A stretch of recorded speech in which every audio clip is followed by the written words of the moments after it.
Hello and welcome to PFF Fantasy Football Podcast. I'm your host, Ian Hartitz, and today we continue our Fantasy Files series with a look at Russell Wilson, Mr. Unlimited, whatever the hell his other weird nicknames are. It's freaking Russ, one of the best quarterbacks in the National Football League, and one of my single worst early kind of writing career takes came from evaluating Russell Wilson. I was a little more, as someone that grew up Bill Simmons' favorite writer, I felt like I needed to try to make, some absurd, just comparison every article. And I thought it was way too clever and funny and this and that. And in the midst of just some atrocious early life writing from myself, one of the guys I really attacked was Russell Wilson because he left a lot of things out there to be made fun of. Remember him basically implying they had this magic water that helped heal his concussions. We had the time where he throws 4 interceptions against the Packers in the NFC title game, throws the game-winning touchdown in OT after freaking the one Packers tight end lets the onside kick bounce off his chest. And people were trying to say like, oh, Russ, made the big play when it counted. It's like, I don't know, maybe he could have played a little decent the entire game and not done that. The whole thing, for the first 4 years of Russ's career, it was hard to always separate how great is he and how great is just the rest of the Seahawks team. Because literally 2012, 2013, 2014, and 2015, the Seahawks boasted the #1 ranked scoring defense. And look, again, I'm not even saying I was right at the time. I was wrong at the time. I was not, it was a terrible take by me, and I'm sitting here saying that. And I've obviously come around on this a long time ago, but it's even easier to see now when we can again zoom out on what Russ has accomplished from 2012 to 2020. Since that stretch, we had a weird year in 2016 where Russ took a little step back, 18th ranked scoring offense, #3 ranked scoring defense for the Seahawks. Since then, though, it's been Seahawks offense over their defense every single year. Overall, Russ has only that one time in 2016 not engineered a top 12 scoring offense. Last 3 years specifically, he's gone 6, 9, and 8, while the defense have gone 11, 22nd, and 15th in scoring. So Russell Wilson, someone that, a lot of people gave flack to this past offseason when he said he considers himself a top 5 quarterback ever, or at least that was, a quote leaked out by his agent or whoever. So no, I'm not trying to say that. But in terms of coming into the league, I think Russell Wilson certainly holds that, banner as just being a top 5 QB during that time. And it's wild to me how his career kind of stacks up with Tom Brady a little bit, because Russ, he's only had one season, just like Brady, where he didn't win 10 games. I'm not counting Brady's, 10 snap 2008 campaign or whatever it was. So healthy seasons. They both only had 1 year without winning at least 10 games. Brady's came in 2003. They won in one. Sorry, came 2002. He still led the league with 28 passing touchdowns. Tells you about the times. 28 passing touchdowns leading the league. But Russ, also in his 1 year where he didn't get 10 wins, 2017, he led the league in passing touchdowns with 34 on the 9-7 Seahawks. So again, even the worst version of Wilson and Brady, like the worst teams we've seen them produce, we still had anyone's idea of one of the better quarterbacks in the league. So the question now becomes like, what should we expect going into 2021? Because as I've, spelled out for you guys over the past few years, these are no longer the Legion of Boom Seahawks that just dominate with defense and also happen to have a great offense. Now they really need to try to win some shootouts, because no, they did not fix their defense in the second half of last year. If you just look at it or kind of remember fondly them running the ball a little bit better down the stretch. Yeah, absolutely. And the defense did play better, but the defense played better for a very specific reason. Their final 6 quarterbacks they faced were Dwayne Haskins, Carson Wentz, Jared Goff, CJ Beathard, Sam Darnold, and Colt freaking McCoy. They were 28th in points per game allowed before that stretch. Looking at what they've done this offseason, not much. And, hell, even Jamal Adams, were now having issues getting him signed. And I know that he's not Derwin James. He's not this incredible coverage safety, but this is already a defense having enough problems generating a pass rush. Adams did help solve a lot of them. And now if we're having questions about him being with the team long-term or giving up a significant amount of the cap to enable him staying there, it's just not looking great on that side of the ball. So the question, again, becomes, can Russ look more like the guy that we saw in the first half of 2020 compared to the second half? Because as great as the defense playing better against these bad quarterbacks was, it was more so a tale of Russ. In weeks 1 through 10 last year, he was averaging 28.5 fantasy points per game. Excuse me, that was weeks 1 through 10. That was only a point off Kyler Murray's pace in that same span, where Kyler was on pace to have the most fantasy points ever.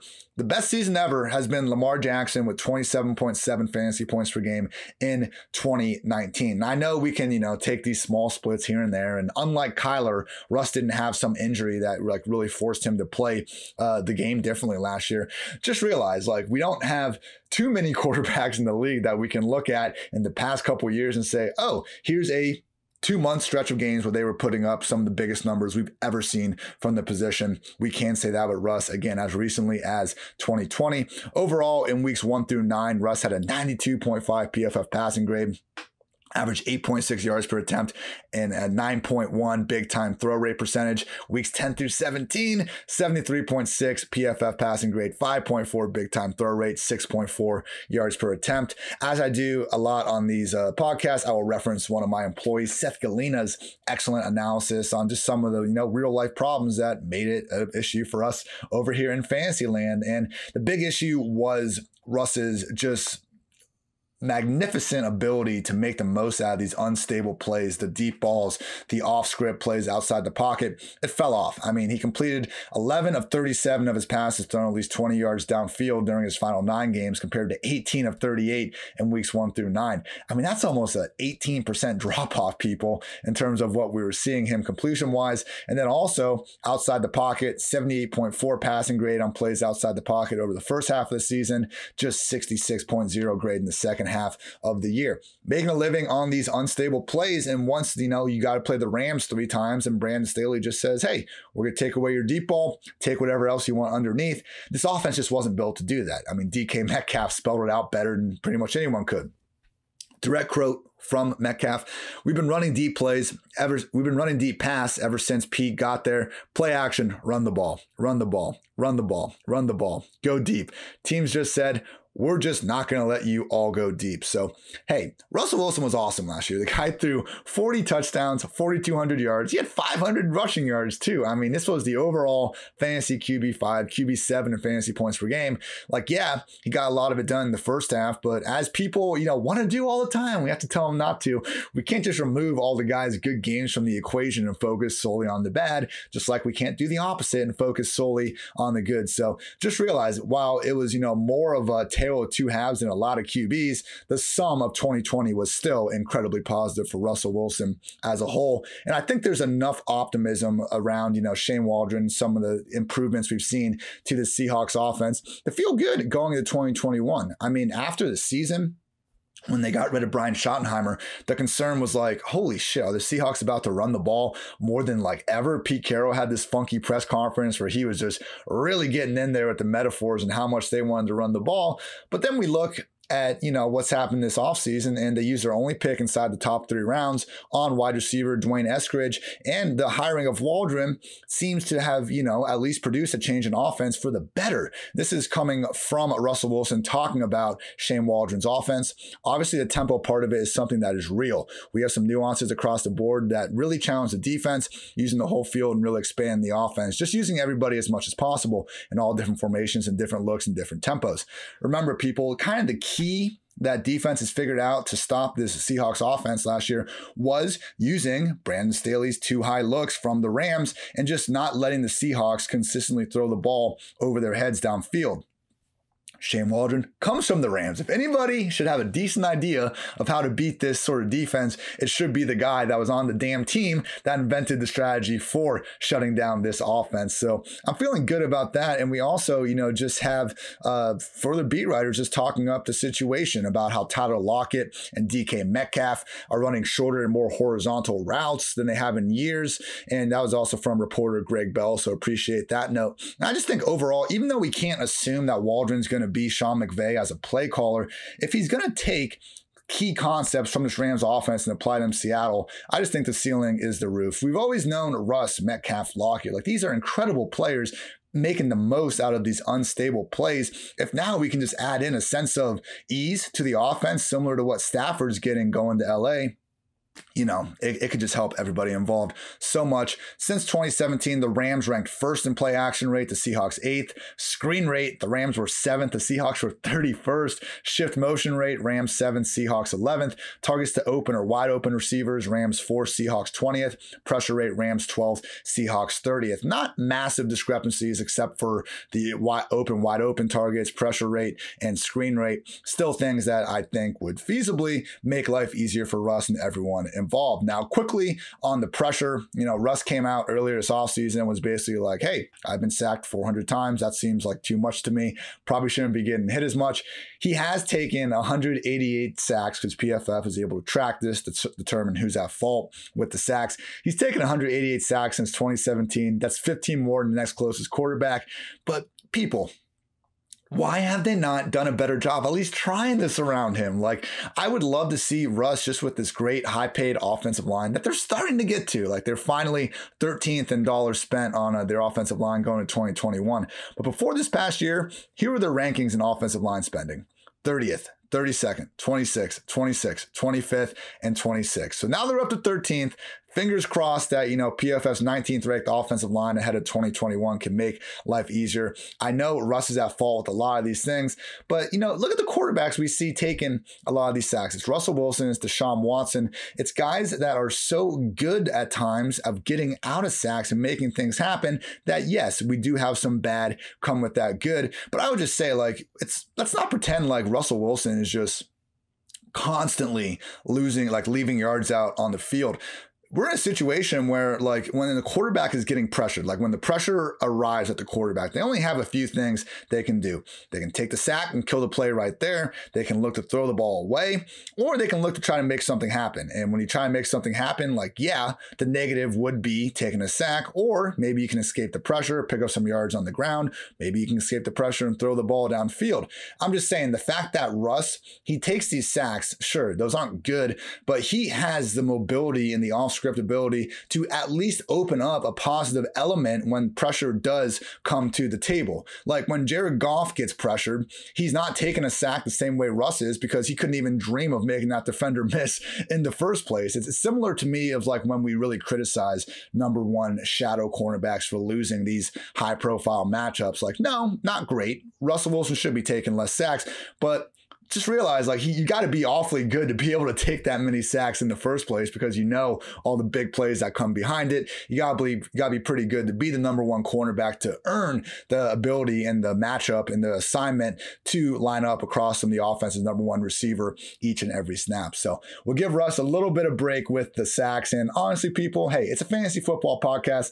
Whatever it is, whenever he's been taking sacks, whenever he hasn't, Russell Wilson has been putting up big-time numbers. Since he came into the league in 2012, Russ has worked as the QB 9 in fantasy points per game, then the QB 13, the QB 3, the QB 3, the QB 15, QB 2, QB 12, QB 5, and QB 7 in 2020. And those are just, again, fantasy points per game. We only had one instance of him finishing outside the top 11 in overall points. So, last year, as great as it was and how just prolific that opening stretch was, I feel like a lot of people maybe thought we were seeing the best ever version of Russ. And yeah, in the first 8 weeks we were. Just realize 2019 rookie year Metcalf, Lockett still had some question marks if he could be the number one guy there. In 2019 Russ was a higher place finisher in overall and fantasy points per game. So he actually took a minor step back in terms of raw fantasy performance from 2019 to 2020, at least relative to the rest of the league. And because of that, I'm confident ranking Russ as my QB 6 going into this year. The only guys I'm taking ahead of Russ: Patrick Mahomes, Lamar Jackson, Josh Allen, Kyler Murray, and Dak Prescott. I don't necessarily fault someone for looking at Rodgers, Jalen Hurts, Justin Herbert, maybe ahead of Russ, but he's in that tier. In my opinion, he's at the top of the tier because we just saw him get back to 32.1 rushing yards per game in 2020. Russ, again, sneakily ran for 500 plus yards last year. It was good to see him, bring that tool back out of his belt after having a couple years of that, rushing usage sinking down. So Russ carrying an ADP as the QB 7 at Fantasy Football Calculator, QB 6 at underdog. I'm right in line with consensus. And I will say, people, there's not really a more prolific stack you can make than Russ, Lockett, and Metcalf. No two receivers had a higher combined target share last year than Metcalf and Russ. Two pretty great guys to be able to throw the ball to. Here's to hoping we get to see the Seahawks throw the ball to their heart's desire more than ever in 2021 and beyond. All right, people, before we get out of here, I've got to give a quick shout out to some sponsors. First up, Fantrax. Absolutely love them. Fantrax is the NFL Fantasy Football League Manager, is the most customizable, easy to use, and feature-rich platform in the entire industry. PFF is gearing up to play our leagues on Fantrax this season. We got all sorts of cool Fantrax features, multi-team trades, player salary and contract options, bonus points for touchdowns with different yardage, and thank you, Fantrax. You can customize the league and get those half-breeds kickers out of there where they belong. Whichever league you're in, you can customize it exactly the way you want. If you're coming from another site, no problem. Fantrax can import any of your current leagues. Sign up and play now at fantrax.com/PFF. And listen, people, actually get a chance to win an autographed jersey from none other than Josh Allen, QB1 in all of our hearts. That's fantrax.com/PFF, the home of fantasy sports. Also want to give a quick shout out to Manscaped. Support for PFF is brought to you by Manscaped, who is the best in men's below the waist grooming champions of the world. Join over 2 million men worldwide who trust Manscaped with this exclusive offer for you. 20% off. Hell yeah, people. 20% off and free worldwide shipping with the code PFF at manscaped.com. Again, 20% off and free shipping with the code PFF at manscaped.com. That's 20% off with free shipping at manscaped.com and use code PFF. Unlock your confidence and always use the right tools for the job with Manscaped. That's going to wrap up this edition of the PFF Fantasy Football Podcast. I believe you'll be hearing this one on a Monday, so go check out PFF.com. Have a new article up. Oh no, my voice is leaving me again. New article up looking at the DraftKings early pricing. They came out on Friday, which is when I'm recording this. And I'm pumped, people, because I love DFS. If you guys have not played a bunch of it, just the week-to-week nature of it and me having got my start in this industry at Fantasy Labs, to me, it's just so interesting. Even when you think you know everything about the league, which we never do, but even when you think you have, a lot of your knowledge down in the actual football realm of things, DFS and the salaries and the discrepancies across sites, always more game theory and stuff to think of with that, particularly tournaments versus cash. And we're going to be having a special, it'll probably be released on Fridays during the season, but I'm going to make sure one of these podcast episodes going into next year is going to be more focused on DFS throughout the year. Just nothing insane, and stuff does change throughout the weekend, but I definitely think it's a fun game that people can, use to complement your redraft, your best ball, your dynasty leagues, all that. And who doesn't love all types of fantasy football we can find? So stay on the lookout for that. Of course, plenty of daily podcasts here will continue to be rolling in. So I'm Ian Harditz, and until next time, take care, everybody.